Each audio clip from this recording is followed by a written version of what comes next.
कक्षा 10 विषय गणित बीजगणित इकाई के अंतर्गत अध्याय 4 द्विघात समीकरण की प्रश्नावली 4.2 की प्रश्न संख्या 3। ऐसी दो संख्याएं ज्ञात कीजिए जिनका योग 27 हो और गुणनफल 182 हो। तो इस प्रश्न को ध्यान से देखिए, इसमें दो शर्तें हैं। पहली शर्त है जिनका योग 27 हो, यानी ऐसी दो संख्याएं हैं जिनका योग 27 हो, और दूसरी शर्त है ऐसी दो संख्याएं जिनका गुणनफल 182 हो। तो देखिए इसका उत्तर, माना कि एक संख्या बराबर x तथा दूसरी संख्या बराबर y। प्रथम शर्तानुसार संख्याओं का योग x plus y equal to 27, समीकरण नंबर 1। द्वितीय शर्तानुसार संख्याओं का गुणनफल equal to x y equal to 182, समीकरण नंबर 2। समीकरण सेकंड से, अब समीकरण सेकंड को हम देखते हैं, एक्स वाई इक्वल टू 182। तो इसमें हम y का मान ज्ञात करते हैं, तो x को हम पक्षांतर करेंगे तो x का इस तरफ गुणनफल है, दूसरी तरफ पक्षांतर करने पर भागफल हो जाएगा।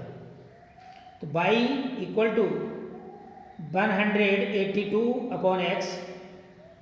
अब y के मान को समीकरण फर्स्ट में प्रतिस्थापित करने पर x plus 182 upon x equal to 27। अब हम जो x इसमें 182 अपॉन x है, तो ये हर वाला x को विलुप्त करने के लिए हम दोनों पक्षों में x से गुणा करेंगे। तो ये हो गया x square plus 182 equal to 27x, या x square minus 27x plus 182 equal to 0। अब हमें 182 के ऐसे दो गुणनखंड करने हैं जिनका योगफल 27 के बराबर हो। तो 182 का ऐसा कुछ समझ में नहीं आ रहा है कि क्या करना है, इसलिए हम 182 के अभाज्य गुणनखंड ज्ञात करते हैं। तो ये हो गया 182 को हमने 2 से डिवाइड किया, तो ये हुआ 2 9 18 और 2 एकम 2 91 बार। अब 13 सते 91 होता है, तो इसलिए 7 बार हमने भाग दिया, तो ये हो गया 13 सते 91, तो ये 13 आ गया नीचे। अब हमने यहाँ गुणा करके देखा, तो ये हो गया 30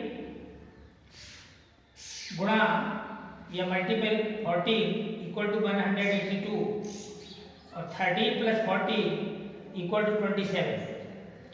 तो इसको इस प्रकार से लिखेंगे,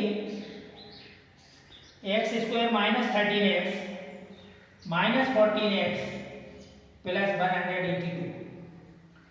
अब ये इसमें दो जोड़े बना लिए, दो संख्याओं के, एक्स स्क्वायर माइनस 13x का एक जोड़ा और माइनस 14x प्लस 182 का दूसरा जोड़ा।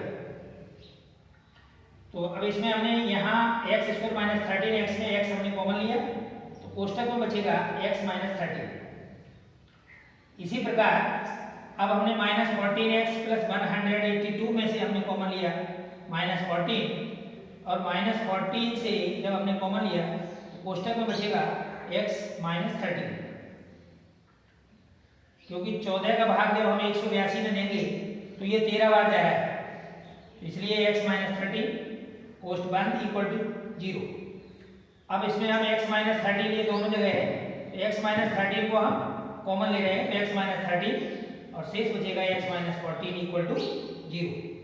अब दो गुणनखंड है, ये दोनों का गुणनखंड का गुणनफल 0 है, इसलिए इसे हम इस प्रकार, इसमें से कोई ना कोई एक गुणनखंड इसमें शून्य है, तो इसको हम इस प्रकार से लिखते हैं यदि x माइनस 13 इक्वल टू 0 तो x इक्वल टू 13, यदि x माइनस 14 इक्वल टू 0 तो x इक्वल टू 40। इस प्रकार से x के हमें दो मान प्राप्त होते हैं।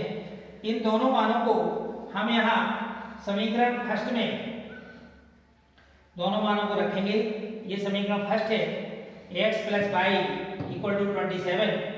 तो हमें y के जो मान प्राप्त होते हैं तो y इक्वल टू 14 और 13, अर्थात दोनों ही स्थितियों में हमें 13, 14 संख्याएं प्राप्त होती हैं।